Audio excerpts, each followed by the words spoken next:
अंगणवाडी सेविकांसाठी breaking news. Suvarna Jadhav थेट पेन्शनलाही स्थगिती। अनुराधा चव्हाण 9 कोटीबाबत मोठा निर्णय। Anganwadi 28 October breaking news. तर पाहूया बातमी खालीलप्रमाणे सविस्तर।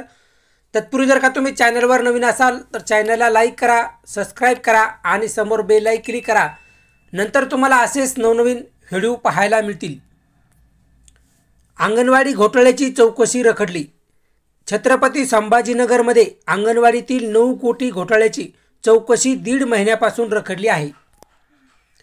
छत्रपती संभाजीनगर जिल्ह्यातील अंगणवाडी मधील नळ योजना, किचन सेट खरेदी कर्मचाऱ्यांची भरती व बीट बदलामध्ये झालेल्या सुमारे 9 कोटीच्या अनियमिततेची चौकशी 1.5 महिन्यापासून रखडली आहे।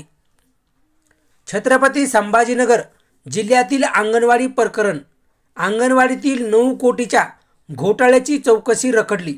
अनियमिततेची चौकशी 1.5 महिन्यापासून रखडली। जिल्हा अधिकारी यांच्या कार्यकाळात घोटाळ्याचा आरोप।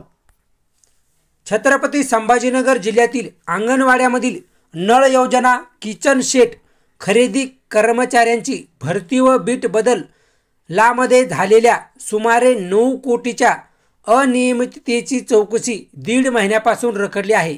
मुख्य कार्यकारी अधिकारी अंकित यांनी 4 सप्टेंबरला चौकशी समिती नेमली असली तरी अद्याप काम सुरू झालेले नाही। तत्कालीन जिल्हा कार्यक्रम अधिकारी सुवर्णा जाधव यांच्या कार्यकाळात हा घोटाळा झाल्याचा आरोप असून त्यांच्या पेन्शनलाही स्थगिती देण्यात आली आहे आणि अनुराधा चव्हाण यांनी या घोटाळ्याबाबत सातत्याने प्रशासनाचे लक्ष वेधले असतानाही चौकशीचा अहवाल अद्याप सादर झालेला नाही।